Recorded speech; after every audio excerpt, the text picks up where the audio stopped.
All right, let's get started. Hello and welcome. Thank you so much for being here.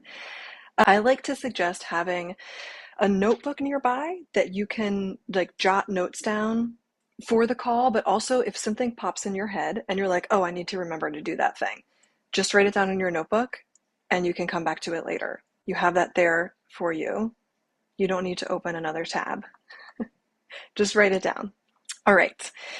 So let's all start just taking a nice deep breath together and we'll settle in. So just take a nice deep breath in through your nose, sigh it out.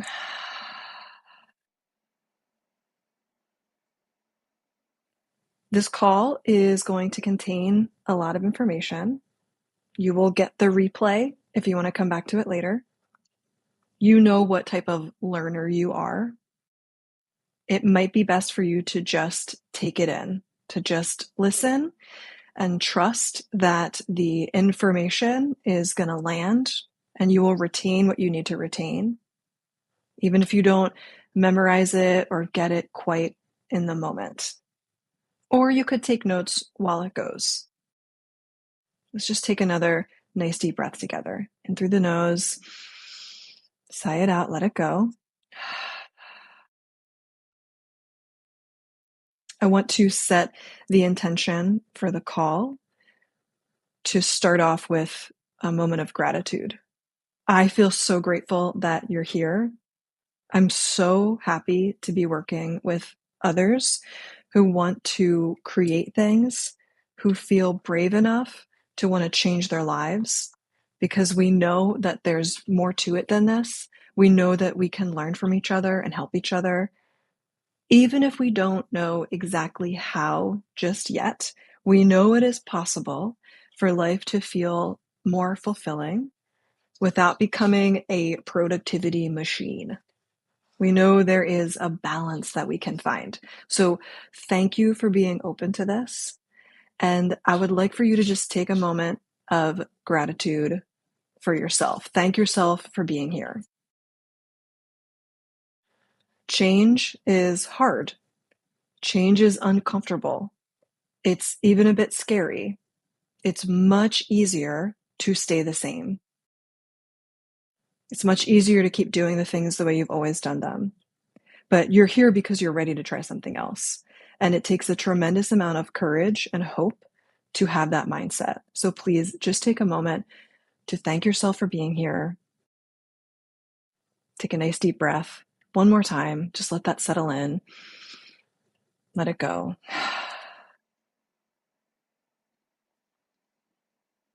Today's class is about what to do when motivation fades.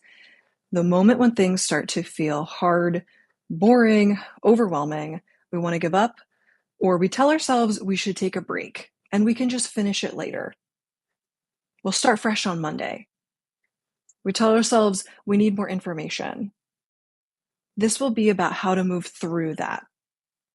This class is about building the path to consistency and follow through so that you can build healthy habits that will make you feel really good for the long term, so that you're finishing the things that you start and bringing creative projects into the world. So you're sticking to your hobbies, so that you're following through on plans with friends and family, with plans to change your career. This is the foundation of so many things. This is about changing the story you might believe about yourself, this false narrative that you lack motivation, that you lack discipline, that you can't follow through. We're changing it to the true story. You absolutely can follow through. You can finish things once you have a system that works for you without waking up at 5 a.m., without burning out, without micromanaging every minute of your day to be productive like a robot. Everything that I'm talking about today, I know so well because I lived it. I used to procrastinate. I used to put things off. I would make promises that I'd start fresh tomorrow, next week. I would over edit and perfect things that I'd ultimately just never finish. I would start the year with spreadsheets covering 8 different areas of my life and all the ways I was planning to optimize every one of them, which of course never happened. I've read the books, I've listened to the podcasts, but all of that was just trial and error and collecting data. It wasn't until I started applying what I'm teaching you today that things really started shifting for me. So, a little bit about me. I'm Julie Price. I'm an acupuncturist, I'm a yoga teacher. I did my bachelor's degree in education, so I've been teaching for a very long time. I've been working with all types of people. I now focus on working with creatives who have ideas and passion and just need some help organizing it and channeling it into what really matters so that life feels more fulfilling and intentional. I believe the social media apps and the streaming services have made us all a bit dopamine addicted, and it's all like shortened our attention span. So I really take that into account in the way that I teach and I coach. I think it's important to acknowledge these apps are designed to keep us using them, so we have a bit of an uphill climb here. But all the more reason we should try to figure this out. Otherwise, we're going to spend a lot of time and energy on these apps when we could be using that time in more fulfilling ways. So I hope that's why you're here, because that's what this is all about. My aim is to help people become more conscious on how they're spending their time in a balanced way, not in a burnout way, so that we feel satisfied and fulfilled by what we're doing, so that we're finding joy in our daily lives, so that we're feeling healthy and we have energy for the things that we love. It is truly possible to do this. And when you show up in your life like this, it ripples out and it affects everyone you come in contact with. That's why my program is called Change Wave. The positive changes that we make to ourselves expand out and affect all parts of our lives and all of our relationships. Okay? All right, let's get into it. So, as I mentioned earlier, you probably have lots of ideas, you have visions, you have dreams, you have desires. And I suspect for many of you, you can start them in some ways. In working with people over the years, I see that when we have an idea, we can usually take a first step. The issue is taking the next steps.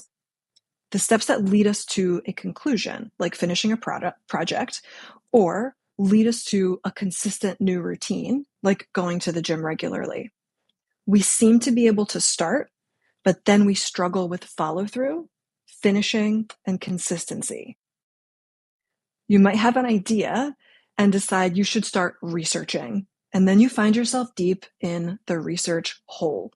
This could look like a lot of time on YouTube, buying a book you now have to read, which maybe you finish, listening to podcasts that lead to more podcasts, even going back to school.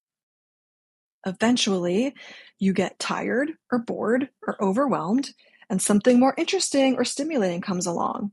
You grab your phone, you respond to some messages, some emails, a friend invites you to a happy hour, your partner suggests you watch an episode, or you just take a break and you never come back to it. Or maybe you have an idea and then you get caught up in busy work. You're in motion, but you're not taking real action that moves things forward. So this could look like designing a website, getting caught up perfecting the font, the branding, feeling like you have to figure out the logo, over editing a blog or a newsletter, or just editing a video before posting it or before sending the email. Maybe you are designing a workout or putting together a Pinterest board of nutritious recipes, but you're never really doing the workout or cooking the recipes. This one is deceptive because it seems like you're working on the thing. It seems like you're doing something. You are in motion, but just like the hamster wheel, you're not actually doing the things that would move you forward into learning more and making progress. The only way to know if those recipes work or what snags you'll hit when you meal plan is by actually trying to make those recipes. We think if we can control enough at the beginning, we will have perfect execution. But what we actually need to do is try and mess up as fast as possible, because in the messing up is where we discover what is actually going to work. We might hate the gym, but you won't know unless you try to go. We think we're saving ourselves time by researching and preparing, but we're actually just stalling. It's like we're sitting in the car, memorizing every detail of the map for our trip. What we need to do is follow the map as best we can, but be okay with making a wrong turn here or there. That is what will move us forward and take us to our destination. I used to teach English as a second language, and I had two types of students. The students who would speak rather quickly and make lots of mistakes, and I could tell where they needed to work, whether it was grammar, vocabulary. The other type of student I had made no mistakes, but they spoke very slowly, and I didn't know what they needed to work on. I had to really encourage them to speak and mess up so that I could figure out where we needed to work to improve their English. The students who spoke fast and made lots of mistakes learned much faster than the students who had to be encouraged to speak. The only way to really grow and make progress is through taking action. And that requires us to be okay with messing up. Maybe you know the end goal and you can see how far away it is. And the idea of that is so exhausting or overwhelming, you just give up at the start. Or maybe you see the end goal and you hold it to this ideal standard. Like you decide you want to work out. Right now, you work out occasionally, maybe once a week. You decide, I want to be one of those really fit people, and I'm going to go to the gym 5 days a week, 1 hour each time. And so you go one day, maybe for an hour, maybe for 45 minutes, and then you're really sore, and then you can't go back for a week, and then you give up because you've put this ideal standard that's impossible to achieve out there. If you are trying to paint and historically you've painted like once a year, and now you're like, I'm going to do one painting a month, you are setting yourself up for feeling bad because you have set this standard so high, it's impossible to achieve. And then you don't, you feel bad and you give up. This is all or nothing mentality. So all of these things that I'm talking about, this is all problematic because there are so many things you could be doing with your time that would have such an important positive impact in your life. When you make eating well and exercising consistent, you're investing in your longevity and your health so that you can age more gracefully and just live a healthier life and have more energy to do the things you love. When you're eating well and working out, your brain works better, you feel better, you show up better in your relationships. Eating well and exercising are a foundation that affect everything, and getting consistent with them is a struggle for many people for all these reasons I'm talking about. When you bring your creative ideas to life, you're tapping into something that we as human beings need so badly. It makes us feel happy and alive and human to create, especially at a time when it's so easy to consume. We need to balance our consumption with creation. And creating things and finishing them, I want to say that again. When we create things and finish them, this is how we override perfectionism. Because we have to, at some point, say, this creation is finished, and we stop editing and we stop perfecting in it, and we have to just be okay with that. And again, it feels so good to create. When we put that creation out into the world, we see that it's okay for it to be under-edited and not perfect. It's okay. We survived. And if we're not bringing our creative ideas to life, we're not scratching that creative itch that makes us feel depressed and anxious even because we have this energy, this ambition that is like not being channeled, it's just getting bottled up. It's also important that we invest and follow through in our relationships with our friends and our family. Those connections and experiences, they are what gives our lives more meaning and ultimately makes us healthier. So many longevity studies show that relationships are really, really important for our health. But it takes consistency and follow through to keep up with those relationships. It's very easy to just let time pass and get wrapped up and who knows what. And suddenly it's been 6 months since you've seen a really close friend. That's how it is for everything, all these things in our lives, our relationships, time we spend on creativity, eating well, exercising. These things don't just happen. We have to put energy into making them happen. And not just once or twice or for 2 weeks. We have to figure out what is stopping us from making this part of we have to figure out what is stopping us from making this part of our habits and our routines.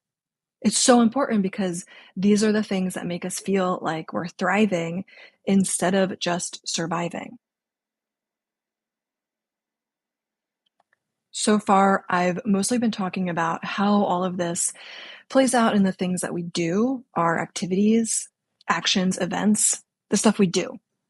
But arguably, the bigger problem here is the story about yourself that this behavior reinforces, because this is what makes the pattern repeat.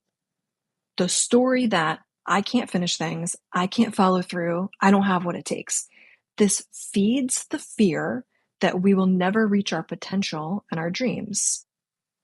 And to protect ourselves from facing this fear, we distract through scrolling, overworking, overthinking, watching TV, and just wasting time in general. We might smoke weed, we might drink, we might use food as a drug to distract and numb ourselves. What we're doing is just trying to protect ourselves from this fear that we will never figure this out, that we'll never live up to our potential and see our dreams come true. We also use these distractions to give ourselves the thrill and the joy we're missing, which we could be getting from more fulfilling activities, like quality times with friends and being creative. And these types of mind-numbing activities or drug-like indulgences, they serve as a substitute for joy, and they disguise themselves as rest. The generations before us were very work-focused. Everything in service to work, burn the candle at both ends for productivity's sake. You might even be a part of that generation. Now we've swung to an opposite extreme, where we have access to all types of indulgences that we didn't years ago. We can order anything we want to eat on our phones. We can watch pretty much anything we want to watch with streaming services. We can entertain ourselves lying on the couch for hours. And we've received a much needed message that we shouldn't be working ourselves to exhaustion, that we should be prioritizing rest. True. But instead of really resting, we're scrolling and watching TV. We're doing things that don't actually give our system a chance to rest. So we end up feeling exhausted and assuming this must mean we need to rest and we don't have the energy to do anything else like meal plan, eat well, exercise, meditate, read, create art. We're too tired. But those are the very things that would make us feel rested. So this becomes a self-perpetuating cycle. We feel tired, so we reach for easy, convenient indulgences, which don't actually recharge us. So we don't have the energy, thus we feel more tired. Repeat, repeat, repeat. Okay. Very dismal, I know. It's okay. We can change this story. It's so important that we do.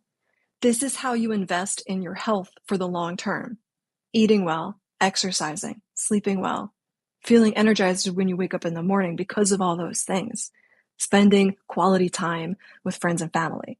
This is how you start doing the things that make you feel like you're growing and expanding. Doing the things that scare you, stepping out of your comfort zone, facing your fears, sharing your art, submitting the writing for publication, posting the reel, saying the thing you're afraid to say. This is how we grow. These are the experiences we remember for our lives because they direct the course of our lives. This is what will change how you feel about yourself and what you think about yourself. So journaling, meditation, talk therapy, books, they're great, but they can only take you so far. In order to go deeper, to better understand yourself and others, you must take action. You have to do stuff. For example, if you want to change your tendency of perfectionism, journaling about it takes you just beyond the surface. Journaling helps you organize your thoughts, but the only way to change the pattern of perfectionism, and this makes a lot of sense, is to do things imperfectly and witness that you survived it. It was okay. That's how the pattern changes, through taking action. We have to get off the couch and get uncomfortable. This is where the path to change exists, and it's just there waiting for us. And changing this changes how you feel about yourself. Not just your routine, not just the health of your body, but the story, the narrative you tell yourself about yourself changes too. You realize you can do hard things. Of course you can. Everyone on this call right now has done hard things in their lives. You absolutely can do this. You just have to change your perspective and see the bigger picture. So if this is resonating, I want to be really clear about something before we move on. This pattern is not happening because you are lacking in motivation or willpower or discipline. It's happening because you expect the process, the change, to feel a certain way. And when it doesn't, when it feels slow or boring or uncomfortable or unclear, you assume something has gone wrong and you turn to distractions or you put it off because it's so uncomfortable. In Chinese medicine, those feelings are not signs of failure or reasons to quit. They're just phases of the process. Chinese medicine gives us a way to understand different experiences, not as problems to avoid, but as very fluid, dynamic processes that are always changing, that are always moving, just like how we move through the seasons. If winter is not your favorite season, yes, it can be a difficult time of the year for you, but it doesn't last. It's always changing. We're always cycling through. Chinese medicine can help us to stop asking, why can't I do this? And to start asking, what phase am I in? And what might I have skipped? Because when we skip phases, especially joy and meaning, everything downstream feels really hard and is at a higher risk of falling apart or never coming to completion. So let's consider a new paradigm to understand all of this.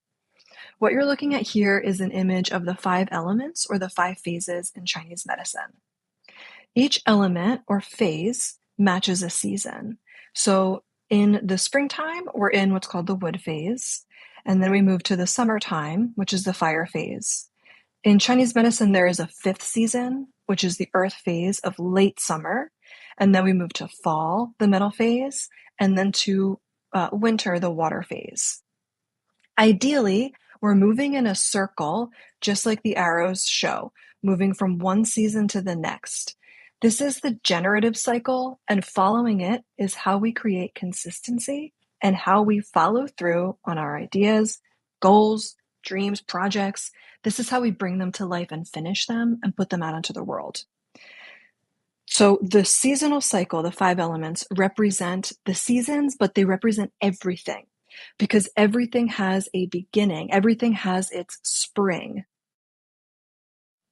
But every phase is connected to every other phase through these lines. So ideally, we move from spring to summer, from wood to fire. We can very easily follow a different path, though, which is essentially what I was describing earlier when I was describing sort of the pitfalls. That would be moving from our idea phase to a different step, not moving forward to fire. It's very easy to go down a different path. The wood phase is the spring phase. It's the idea phase. The emotion of spring and wood is hope, and its sense is vision. So the idea phase, the beginning, is so hopeful and full of potential. It is the vision that sparks you in the first place. From here, the best way forward is to move into the fire phase. The emotion of fire is joy. It's about connection and curiosity and fun. But instead, we tend to go backwards. We slide back into the research phase, which is the water phase, a phase that is all about knowledge and wisdom, or we slide back into the metal phase, which is the phase of editing. It's the critic and the judge. These phases are supposed to come at the end of the process. Editing happens late in the game, after we've gone through a few drafts. We take a critical eye near the end to cut away anything that's out of place. We can't do this in the beginning because it just tears down our idea and our vision, and this is not a generative way to move forward with an idea. Winter, water phase, comes at the end. That's the knowledge and wisdom that we gain through going through this whole process. I want you to understand that the emotion of water is fear. So when we move backwards into the research phase, it's because we're afraid and we're letting that fear drive us to spin our wheels and research. We think if we know more, we'll be safer moving forward. But this just overwhelms and confuses us. Knowledge and the wisdom cycle come at the end because we learn best through taking action. The other place we might go from our idea phase is straight across into the earth phase. So earth is all about structure. It's the ground we stand on. It's the systems, methods, processes. I bet if you've done workshops or programs before, you went right into the methods and systems. This can also happen with self-guided teaching when you are studying something on your own, like on YouTube or a self-paced course. This can start okay, but it often leads to boredom. Why? Because you've skipped the crucial phase of fire, the phase of joy and fun. You're being force-fed methods and systems that work for others, but might not work for you, for your interests. If you want changes to last for the long term, you have to enjoy them. You might not like the gym. You don't have to go to the gym. You might not like steamed vegetables. You don't have to eat steamed vegetables to be healthy. Please be wary of any program that is rigid. This is like very hard earth, hard ground. That's not supportive. And plants don't grow in hard, dry soil. The methods and systems need to be flexible, and they need to include what lights you up, what you love, joy. So that's where we tend to go. And this is why we keep quitting. We fall into research, we go into criticism, we go directly into the methods and the systems without first finding joy. And therefore, we can't follow through, we can't stay consistent, and we quit. So let's see where we could go instead if we follow the cycle of the seasons. And this will help you to finish, to follow through, or to become consistent. So spring moves forward into summer. Wood moves forward into fire. And as I was just saying, fire is the joy phase. When you have an idea, the next thing you should do is seek fun, find connection, whether the connection is with just yourself or with others. Don't get caught up researching. Don't start criticizing. Don't just study someone else's methods instead of following your heart. Follow your joy. And this is better than simply saying, don't research, don't judge. It's like, okay, but what do I do then? You seek joy. You find fun. Joy is not a reward for productivity. It is the fuel for follow through. When joy is missing, we seek stimulation instead. We turn to our phones. You can't sustain habits that don't connect to pleasure or meaning or some sense of connection. Follow your joy, seek fun. Then you move forward to earth, to methods and systems. Now you know what you like, you know what you don't like, you've experimented. Now you start following the systems. You make this repeatable so that it becomes consistent. Earth is about containment, routines, rhythm, nourishment, repetition. So it can feel a little less exciting. Compared to the idea phase of wood, the spark, and the fun phase of summer, look at the diagram. Summer, the fire circle, is at the top of the circle. It's the peak. This is the peak of the season. This is when the heat is the highest. This is when yang is at its highest. It feels really good to be up there. This is peak energy. So wood, the idea, rises up into fire, and then energy comes back down to earth, literally, because it's supposed to. This phase is not as exciting. You need to acknowledge and accept that and trust that this is the phase where you build the solid foundation to walk upon. It's okay that it's not as exciting. This is the process. No phase lasts forever. That's why they're phases. Fire is going to come back around again if you keep moving forward. So let's go. From the methods and systems of Earth, we move forward into fall. The metal phase, the editing phase, the phase of focus, the phase where we gain clarity because we're letting go. If you've moved forward, this is one of the hardest phases to move through because it's the phase where we release our vision. Metal is fall, wood is spring. These are the two times when the earth is receiving equal amounts of light. So spring and fall are very closely connected. When it comes to the fall, when we've reached that phase in our project or our new habit, we remember the vision of spring and we see that it's not what we thought it was going to be. The feeling of fall is grief. It's letting go. We have to grieve the parts of the vision that didn't play out the way we expected them to. We have to let go of that in order to move forward. In the fall, the leaves fall from the trees. The trees are not clinging to their leaves. They have to release them in order to start the new growth cycle. So this is also the phase where we would be releasing something into the world. So putting it out for potential judgment. It's a scary phase. It's a hard phase. Or it's just simply the point where we have a reality check on our progress. It can be painful. But again, if we're prepared for this, if we acknowledge this as part of the process and that this phase won't last forever, knowing that this is fueling our growth and fueling our wisdom, we keep moving forward and we take all that we've learned and we go into our wisdom phase of water, winter. This is where we reflect. How did it go? What have we learned? Where are we now? How are we now? Who are we now? How will we take what we've learned forward into the next growth cycle? Back to the wood phase, into the spring, into new ideas, deeper developments of our routines and our habits, new projects or new levels of the project, new creations. The only way to deepen is to go through this cycle again and again. So if you're thinking, okay, this makes sense, great information, interesting, but how do I take action? How do I apply what I've learned today? Maybe you still don't really trust yourself to actually do it. Maybe you've done it or you've tried so many times. You've gone back to the old pattern so many times. The old pattern feels so strong, so tempting. You are afraid you'll go back to it.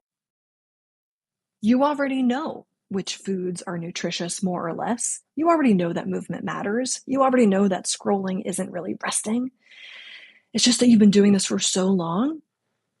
It's like you're driving a huge truck down the highway really fast, and all of a sudden you need to turn it around. It's hard. I want to be honest with you about this. This is not the easiest thing. Changing long-standing patterns is hard. And again, we're up against apps that feed off of our desire to self-distract. So what can change this really fast, faster? What will help you turn the truck around is support and accountability. Support is what allows something to exist before it can stand on its own. When a building is being constructed, it relies on support, on scaffolding to hold it up. Support at the beginning to build the solid foundation. This is having someone hold you accountable through the hard part until the routine sticks, until the habit becomes a habit. I created a program called ChangeWave to be that scaffolding, the support for the part of the process where most people quit because it's hard to change these patterns on your own. And when we have someone there to guide us through the hard parts, to remind us that we're human and it's okay to mess up, to hold us accountable, change becomes a lot easier and a lot faster.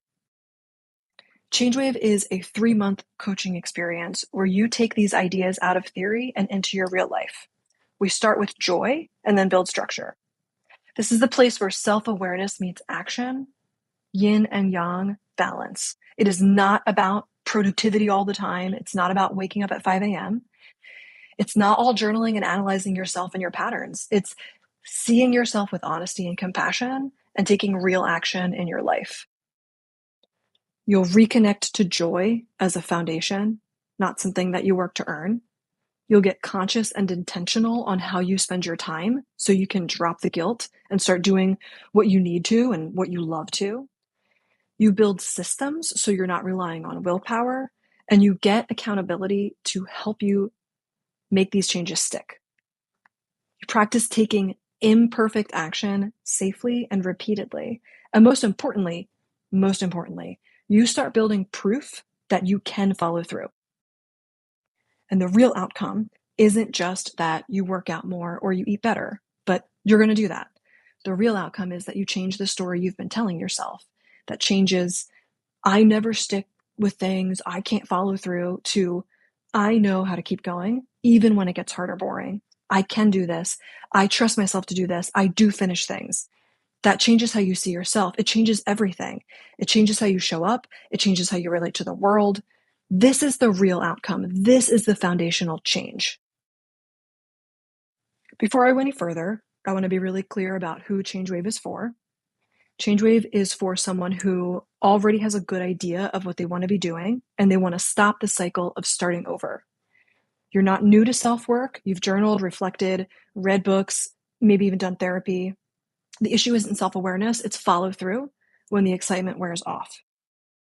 This is for someone who's willing to feel a little uncomfortable, not because you want to burn yourself out or punish yourself, but because you're done numbing, distracting, and you're not waiting for some magic pill solution. I'm looking for people who are curious about themselves, who are willing to take imperfect action, who are open to structure and accountability, and who can be honest when they're feeling stuck. This probably isn't for you if you're looking for a quick fix or someone to tell you exactly what to do without your participation. This is a collaborative process. You bring your willingness and I bring the structure. At a certain point, the question isn't, do I know what to do?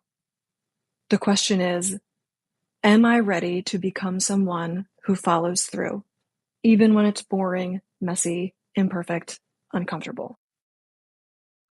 Most people who join are not the people who have a ton of free time. They're the people who are ready to change how they're spending it. The biggest risk here is not the money that you will spend to do this. It's continuing to avoid betting on yourself. Putting money down is one of the most powerful messages you can send to your subconscious. You're taking yourself seriously. You're taking this work more seriously. I started this business with an Instagram account where I posted memes about health and Chinese medicine. And I would have continued doing that for years because I was afraid to post videos of myself. I would have spent hours, days trying to decide the font for my website. But instead, I joined a coaching program. And week 5, I was asked to start posting videos of myself. My coach told me in order for people to see what it's like to work with me, I needed to post videos of myself. In order to pay for this program, I had to finance it on a credit card. I didn't have enough money for it. So when it came to week 5 and she told me to do this, I was like, all right, well, I'm not going to waste anything here. And it was so important. Every coaching experience I've ever had has taken me to a whole new level so much faster than when I've tried to do it on my own. Because when I bet on myself, I send a deeply, deeply powerful message to my subconscious that I'm doing this now. I'm taking this seriously. So if all of this interests you, if you feel like you're a good fit, and you're ready to do this, after this call, I'm going to send you an email. It will contain more details on the format of ChangeWave, and I'm going to include a special offer. It will be available for you for 48 hours, not because I want to rush you, but because overthinking is often the thing that keeps us stuck. And usually the best decisions we make aren't the ones we think our way into. They're the ones we choose from clarity, not from overthinking. So, to help you gain some clarity here, when you see that email, I invite you to ask one question. What would my future self want me to choose here? Make the decision from that place, not from fear, not from doubt, but from the version of you who already followed through. So let me tell you about some of the things I've seen. Some of the things I've seen happen for those who have joined ChangeWave. Reduce screen time. So this is across the board. And it's not from deleting the app or not even from putting app time limitations on. This is what happens when you get intentional with your time and you get clear on what brings you joy in your life. You make choices in a different way and you just tend to not use your phone more. And when you're being more intentional with your time and scrolling less, it means you spend your time differently. I've had clients create workout routines from only working out at home. Some just go to the gym and some do a combination of the two, or they get really consistent at a Pilates or yoga studio that they were already paying for and not really using very much. Many of my clients start eating breakfast consistently for the first time in their lives, and everyone loves how they feel with this shift. I've had a client who used to feel really anxious because she would just drink coffee on an empty stomach in the morning, and when she shifted to eating breakfast, her anxiety went down drastically. You'll have more energy throughout the day when you're eating better, especially when you eat breakfast, less unhealthy snacking around lunchtime. My clients have learned how to meal plan in a flexible way. So they're coming up with a variety of ways to make meal planning fun. One of my clients uses Canva to make her meal plans on her iPad. She really enjoys that. I have another client who creates recipe boards she makes them in an Instagram story and then she just saves the story for herself on her phone. And it feels really fun to do. And she feels more motivated by seeing the meals, like pictures of the meals. So these are examples of ways my clients have made the process joyful. Together as a group, we come up with lots of ways to make breakfasts quick but also healthy. My clients are spending less money on takeout and they're just feeling healthier all around because food is a foundation. I honestly didn't know what to I didn't know what to title this slide. Time. Everyone's relationship to time changes as a result of doing this work. I have clients spending more time with their kids, not worrying about the work they're not doing. I have clients going to knitting workshops. I have clients launching side businesses. They're learning new languages on Duolingo. They're planning vacations. They're asking for promotions and time off. They're facing fears and pushing past comfort barriers. They're meditating. They're seeing friends and family. They're trying new things. It's a remarkable, beautiful thing to witness. I would say the greatest shift of all is that my clients are realizing the stories they've told themselves for years are just that, they're stories. And they become the one who writes the narrative now. They're not victims of their circumstance. They are bravely taking action, making mistakes, holding themselves with love and gratitude and compassion, and moving forward. They're breaking cycles and patterns of overthinking and realizing that this was always there. It was always available to them. That the self-perception that they hold, that we all hold, is dynamic and flexible, that change is always possible. And they walk away with this as a new foundation to take on continued growth and change and expansion in their lives. They feel less fear, less guilt, there's less worrying, there's more action, more joy, more movement in a direction that they themselves have chosen. So, if that's the kind of change you're seeking, I would love for you to join us in ChangeWave. DM me the words ChangeWave on Instagram or send me an email to learn more about the program. Thank you so much for taking the time to invest in yourself and to learn what I've shared. I hope to hear from you soon.